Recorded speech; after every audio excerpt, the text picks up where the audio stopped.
ang ginawa ngayon is selective persecution, selective prosecution. So, dahil dito, ang resulta, instead na mawala ng suporta si BP Sara, lalong it becomes stronger. Yung tingnan mo yung support base niya dito, lalo na sa Mindanao at saka sa Visayan Island, naging resilient ito. Kasi kitang-kita, klarong-klaro na very selective itong ginagawa ngayon ng mga those who are really running after her because they want to prevent her to become our next president. And the people saw it, and the people realized it, understand it. So, hindi ito nila pwedeng mabaliwala.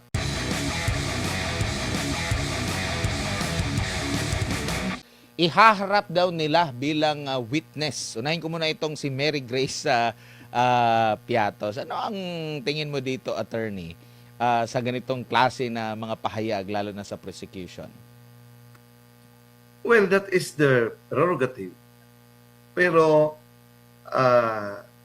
it might compromise the security of the person who was used as a witness by the office of the Vice President or in her capacity as a Secretary of the DepEd at the time to be a confidential agent working under a certain mission. Now, yung nature naman ng espionage o yung mga secret agent ka, kailangan yung confidentiality diyan eh. So, it might expose her yung danger ng kanyang life at saka baka it can create a bad precedent sa mga confidential activities ng ating mga law enforcement bodies and agencies. Kasi that is the very nature of yung being a confidential agent. Opo. Maliban dito kay Mary Grace Piatos, gusto rin nilang gawin na witness or ipapatawag nila itong sheriff na nasuntok o nasapak ni Vice President Sara way back 2011 pa. Nung panoong mayor pa siya na hindi naman siya impeachable official pa. Ano po ang pananaw niyo po rito, attorney? It's very laughable and it's slap or insult to our Constitution. Kasi yung impeachment process naman, kasamang ADMAR, is not, the strength of the impeachment process is not measured by the volume of evidence presented by the prosecution, but also its credibility, admissibility, and relevance in accordance to our Constitution, our existing rules. Ngayon, ang tanong diyan,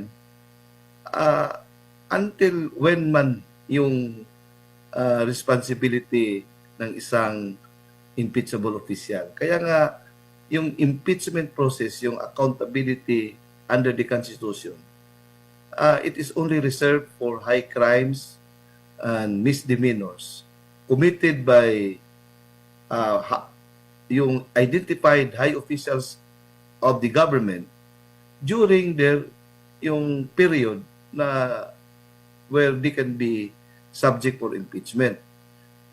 Kung ganito pala mangyayari, wala nang katapusan. So kahit na yung when you were still in elementary, in college, or anong taon,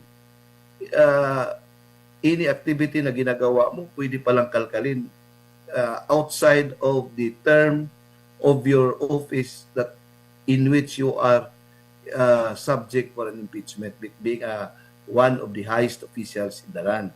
That is not the intention of the Constitution.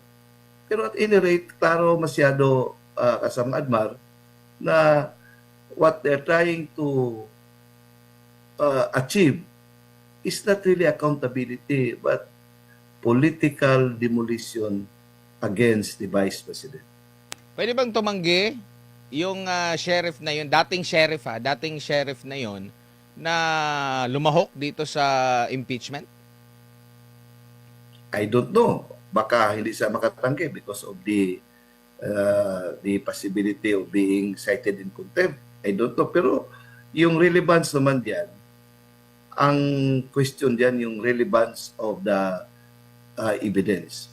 Kung what will happen if the counsel or the defense team of the Vice President will stipulate that it really happened. The way it happened, it was reported. So what is there to argue if that is an undisputed fact? Opo. So there is no need anymore to present if that would be admitted by the defense that indeed that incident took place and the person that was the subject of that incident was really that person. There is no question about his identity. So to me, that is part of the pre-trial, yung stipulation. So if that is admitted, what is the need of that person to be called and presented during the impeachment trial?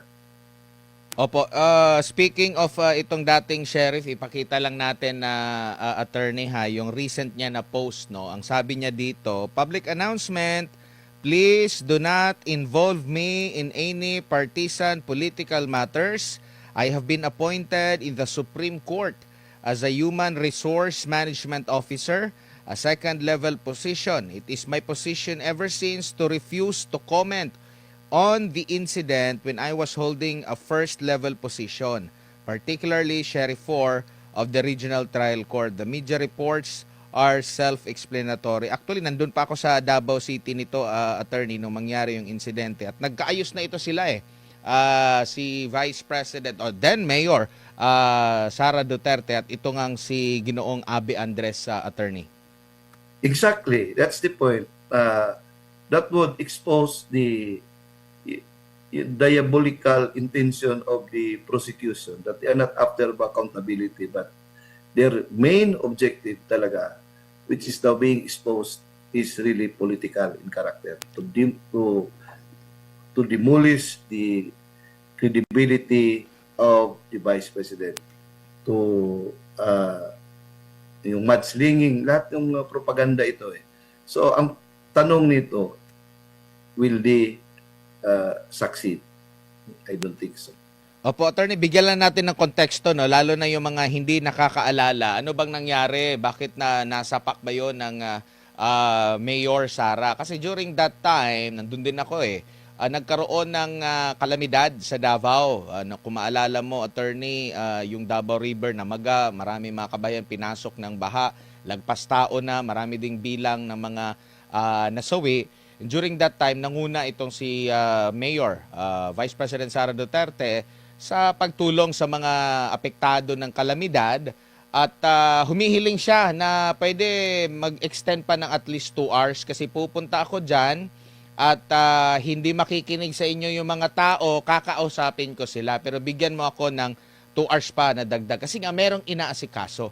So kumbaga marami ng mga factors, attorney, kasi malala ang nangyari po sa Davao City during that time at ito na nga yung nangyari. Kumbaga baka isipin nila na sinuntok na lang diretso ni BP Sara ng walang dahilan kumbaga. Pero alam natin hindi naman talaga acceptable yung pag-ano. Pero para at least merong konteksto tayo bakit nangyari itong ganito, attorney.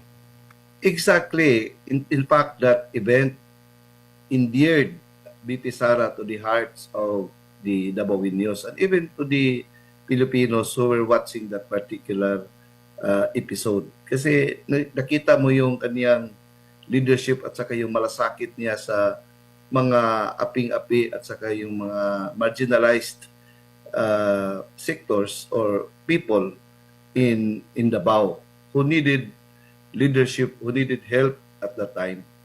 So, to me, that would not be a negative, parang that could not create a negative impact on her image as a person. In fact, it would bolster her image being a no-nonsense leader. Opo, kung kukunin natin yung logic nitong nasa prosecution na gagamitin nila itong dating sheriff, bakit hindi nila ipatawag din yung ibang mga ahensya ng gobyerno na gumagamit ng Intel at confidential fund? Paano ba nila ginamit itong kanilang mga pondong ganito? At bukod tangi lang ba ang Vice President ang may ganitong sitwasyon, attorney?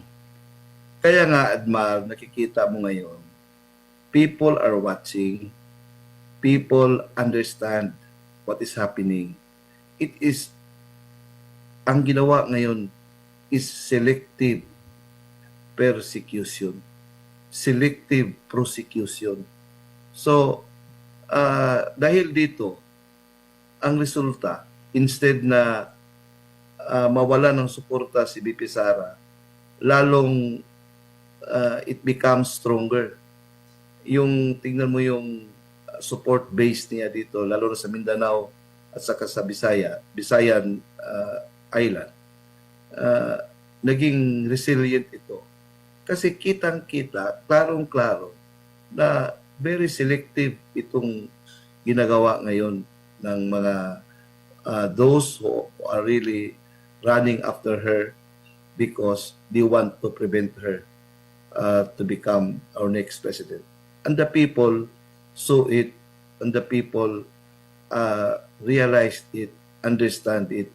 So, hindi ito nila pwedeng mabaliwala sa mga kaisipan at saka yung pagtingin ng mga tao. Hindi pwede talaga, di ka na blind the people, and the people are responding. Makita mo ngayon yung mga surveys after surveys. The Vice President's approval rating remains steady. No, at saka yung preference sa kanya ay lalong mataas. Kasi hindi ito kapareho sa nangyari kay Vice President Binay. Iba itong sitwasyon ni Vice President Sara Duterte. The more natitirahin mo siya, the more ang simpatiya ng mga tao ay titibay. Kasi ayaw ng mga Pilipinos yung aapihin tayo. Tingnan mo nangyayari ngayon sa yung basketball player. Tingnan mo dito sa amin sa Agusan.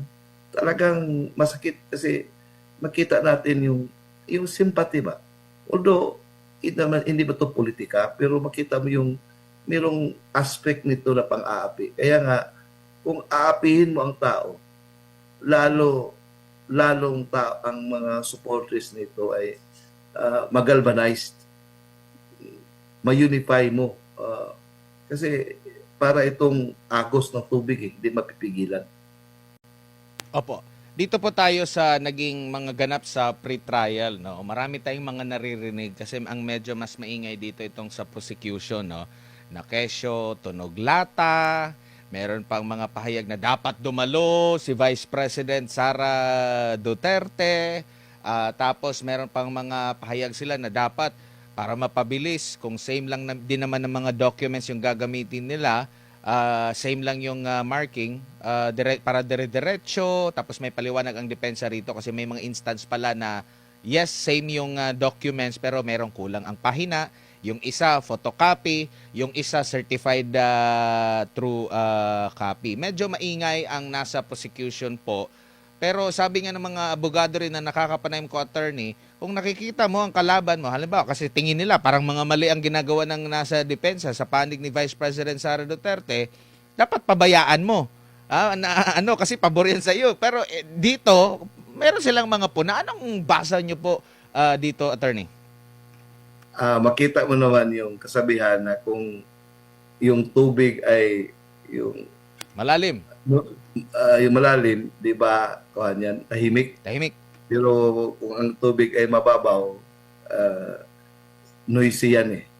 Di ba? Ngayon, kaya nga, the purpose of pre-trial yan ang para ma-clarify yung issues, ma-define ang issues, yung mga marking of documentary evidence para plastado na ba? Walang surprise dito. Identification of witnesses para malaman din kung sino yung witnesses. Unlike before na susulpot bigla lang yung witness na hindi mo alam kung saan galing. So, yan ang what is being avoided kasi violation yan ng due process. At saka yung mga dapat yung mga objections makonsider na kunwari. For example, yung evidence na photocopy that is objectionable.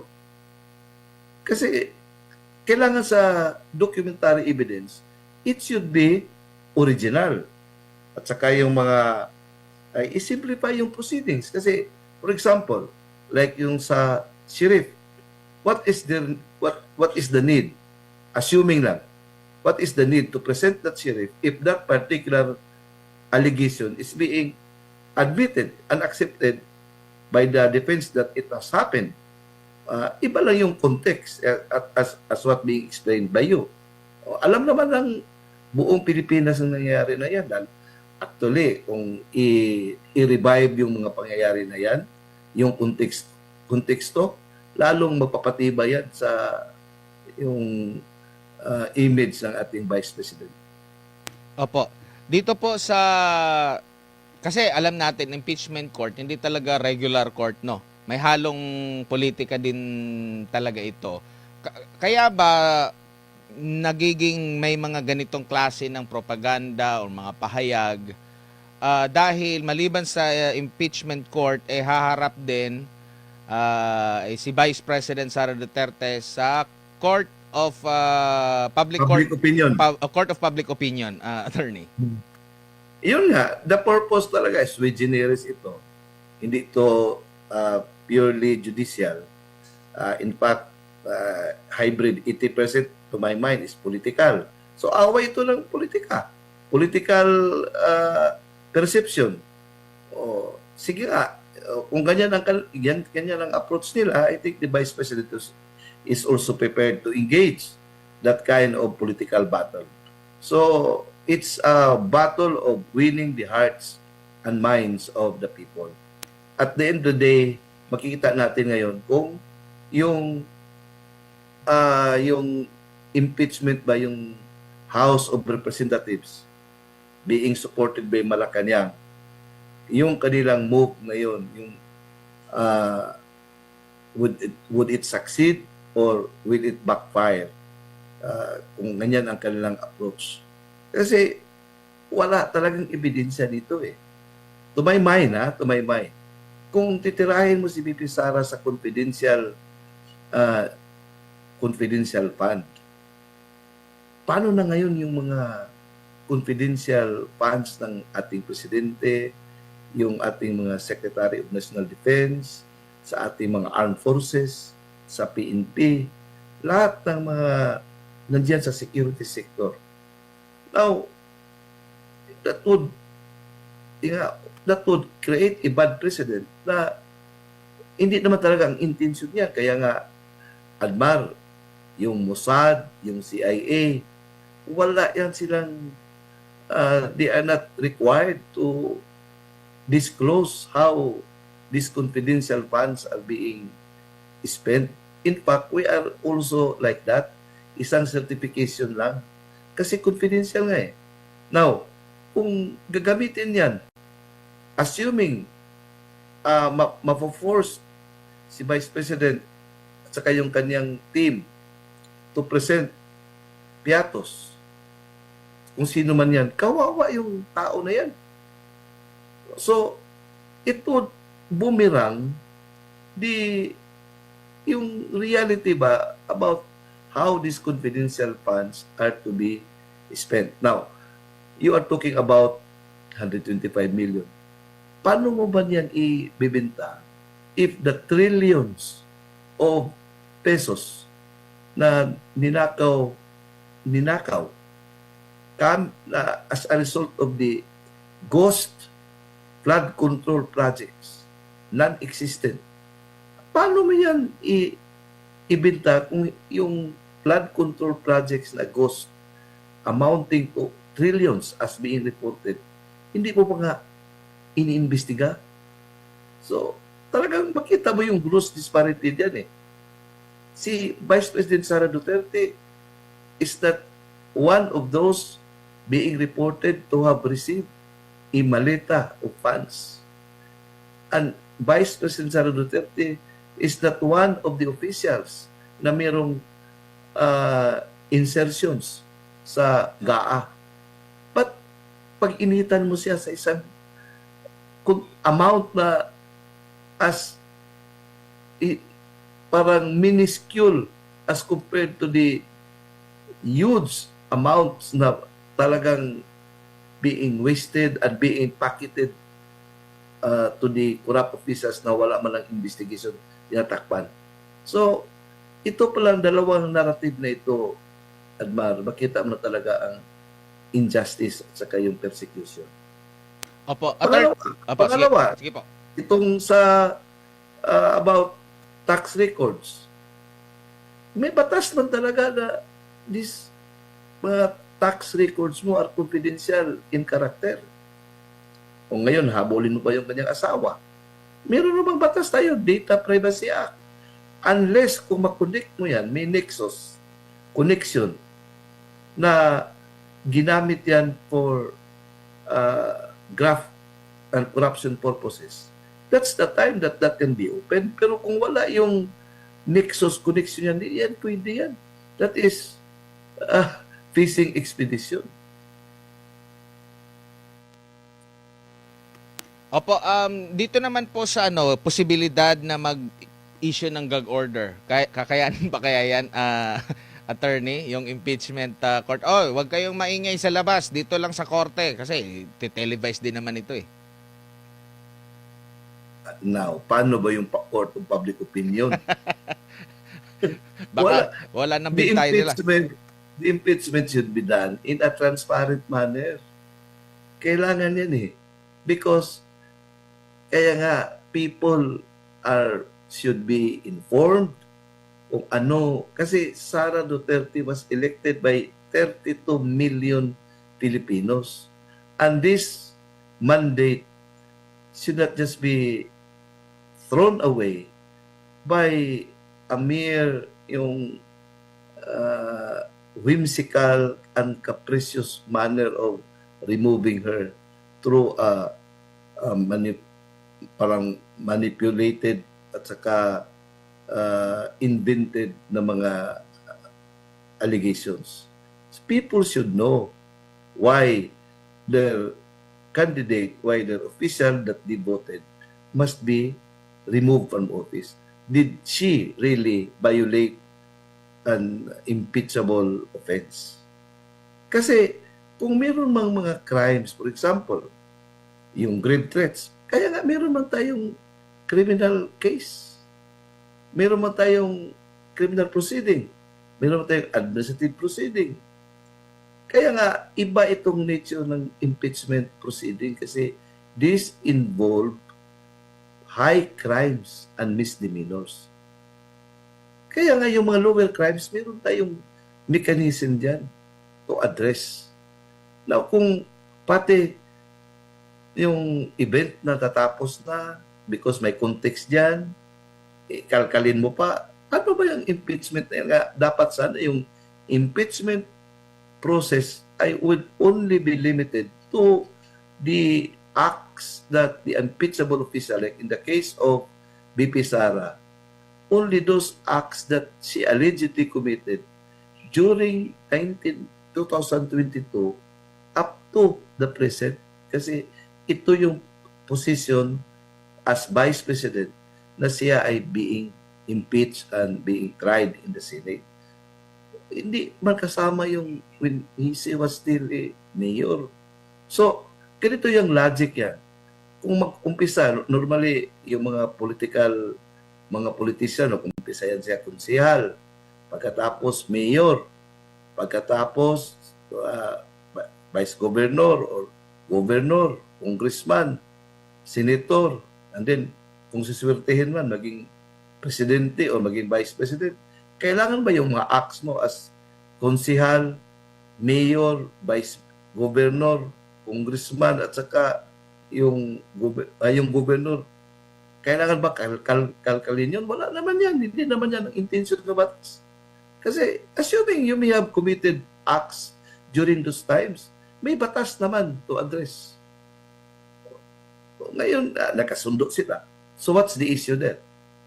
So it is now really a case of witch hunting. That is not the intention of the framers of our Constitution when they drafted this article on accountability, wherein the rules, the procedure of impeachment are being laid down by the Constitution.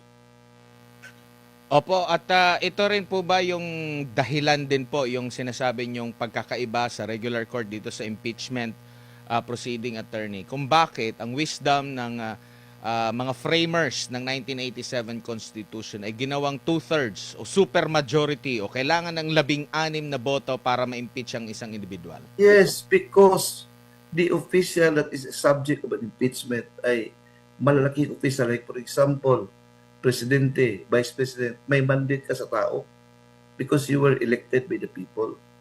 Hindi pwede i-disenfranchise mo ang tao.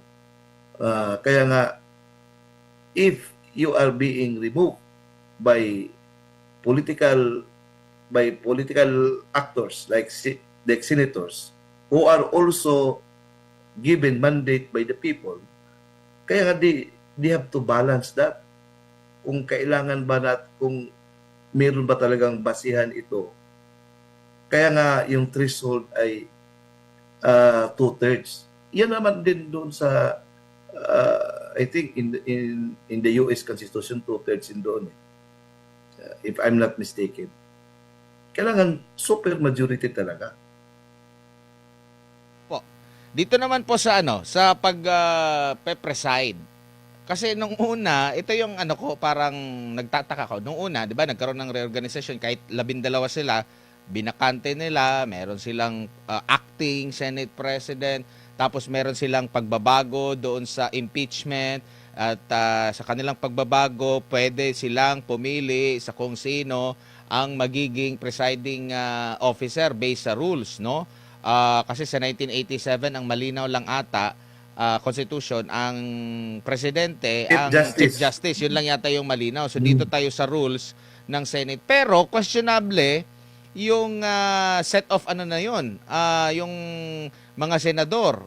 Kini-question yun sa Korte Suprema, yung kanilang mga hakbang during that time kasi 12, hindi pa bumaliktad si Chis Escudero. Tapos sa mga recent na pahayag nila ngayon, hindi pa nila naipalutang nila na posible si Senador Chis Escudero ang mag-preside, tapos biglang bawi na naman. So, anong basa nyo po rito po sa kung sino to yung mag-preside dito po, attorney?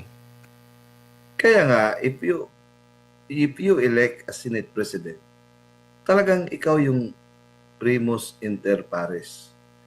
Alam naman ng mga senators na one of the primordial responsibilities of being a Senate President is to preside, especially so in an impeachment process. That to me, that has connection to the job of a Senate President. So, if you elect a Senate President, you have to bear in mind that he or she must be capable to preside an impeachment proceeding. Marami pa rin po ang nagsasabi na mahalaga daw po ang impeachment kaysa dito sa flood control. Bakit hindi na lang pagsabayin? Attorney, anong basa niyo po rito? Kasi sabi nila, parang panlihis daw ang flood control sa impeachment. Marami namang nagsasabi ng impeachment panlihis dito sa issue ng flood control. Bakit hindi na lang pagsabayin? Attorney, ano masasabi mo? Kaya nga ang reason diyan bakit nagkagulo sila Kasi they are really, itong majority ngayon, who are under the direction of Malacanang, parang sinurinder na nila yung independence ng Senado, na kung if those great senators, kung babangon pa sa kanilang libingan, they will really parang iiyak dito. Kasi hindi yan ang talagang Senate na pinaglaban natin.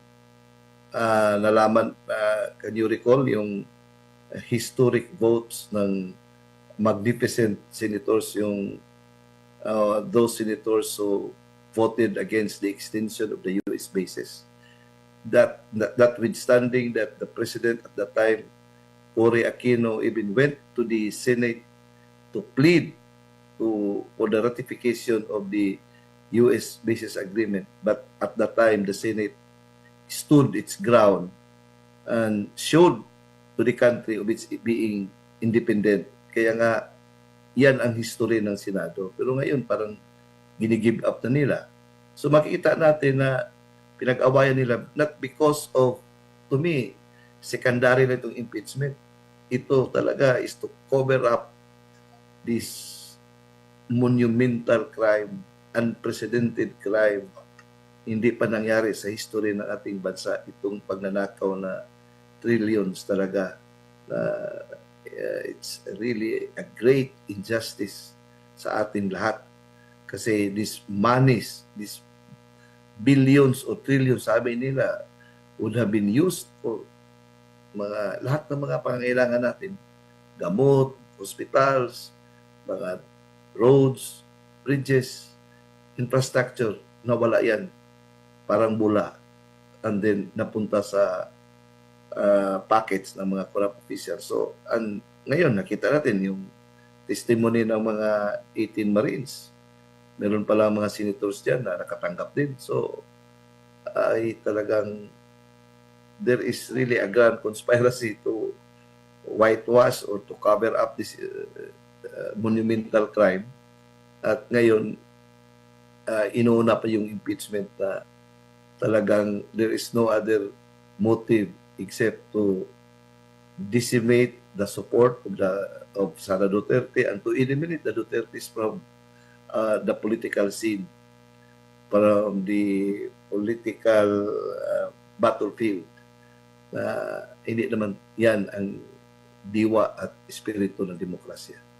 So malinaw na dapat sana ang unahin ay itong malaking krimen na nagawa sa ating bansa. Pero paano man, kung ang mga mismo siguro mag-investigate ay sila rin ay involved din yan. So makita natin na they do not want themselves to be also the subject of an investigation. Kaya nga, this is the first time that the Senate is so divided at saka yung kanilang nawala na yung kanilang camaraderie. Normally, mag-away-awayan sila pero magkaibigan pa rin kasi they belong to one chamber institution ng Senado. Pero ngayon, nakita mo unprecedented din ito. I don't know paano ito, how will this end? I just hope. We always pray, we always hope. Kasi, Admar, dito tayo para di tayo mawala ng pag-asa. Those who hope in the Lord will renew our strength and we will soar with wings like eagles. We will run but we will not grow weary. Yun lang talaga ang ating panlaban natin ngayon. Nakita natin yung mga forces of evil Opo. who are trying to prevent the unmasking of these criminals na talagang who really betrayed who betrayed us, the Filipino people. Apo, attorney, huling topic na lamang po sa Ping Political po ito, no? Kunin ko lang yung masasabi nyo po rito. Kasi si Congressman Egay Erice, tinutulan niya yung posibleng alyansa ng Liberal Party at Marcos administration. Wala pa bang alyansa? Parang meron na. Baka mapansin mo yan, meron na alyansa. Sabi dito ni Congressman Erice, nagbabala siya laban sa anumang planong pakikipag-alyansa ng Liberal Party sa administrasyon ng Marcos Jr. hanggat hindi umano nalilinaw ang mga alegasyon ng malawakang katiwalian sa mga flood control at iba pang infrastructure projects. Ayon kay Erice, taliwas sa mga prinsipyo ng LP Nakabatay sa transparency, accountability at good governance ang pakikipag-alyansa kung hindi mo na mapapanagot ang sangkot sa mga irregularidad sa paggastos ng pondo ng bayan. Sa mga pangyayari po ngayon, attorney, lumalabas ba na maraming mga ipokrito na mga politiko? Sinabi mo na yan eh. Lalo na yung mga Aquino bearing, yung mga pamilya talaga nila like Bob Aquino, yung Howard D, yung Di Aquino D. Opo. Di basta mahiya sa kanilang great uncle ba yun o grandfather. Until alam mo, Admar, ako sa akin lang one of my inspirations noon was to watch the speech of Ninoy Aquino in Los Angeles before he was assassinated. Para bang galit tayo, especially so that when he was assassinated, the people, ako ngayon, at that time, I was a young college student. Doon ang para bang nagmulat yung kaisipan ko ba about injustices, yung mga political persecution. Kaya nga, I was one of those who celebrated the EDSA. Pero ngayon EDSA is dead. Kasi yung mga science, yung mga dapat inheritors of that glorious family names, sila naman ngayon ang parang enablers na. Paano na, how can they reconcile what their great uncle or grandfather at sa grandmother or tita, what they fought for. Sabi pa nga ni Ninoy Aquino, this country is worth dying for. Now, is it meron ba itong meron ba bang connection yan sa what they are doing right now to nakipag-alyansa, lalo na ngayon sa issue on graft and corruption na talo pa yung graft and corruption allegedly or yung reported against by committed by the father of our president now. So, yun ang parang pinaglaban ni Ninoy Aquino at saka ni Cory Aquino. Tama yung sinabi ni Senator Peter Cayetano, pahiram naman yung laban. Kasi lumalaban tayo noon Ngayon dapat sila mangunguna sa laban na ito, pero sila naman ang nangunguna na matakpan itong malaking krimen na ginawa against the Filipino people. So, it's really hypocritical at saka masakit iisipin na bakit nangyari ito. Kaya nga, yung bang sinira nila yung pangalan ni Ninoy Aquino at saka ni the late Cory Aquino. Opo. Attorney, daghang salamat sa imong oras o gigayon amping sa kanunay.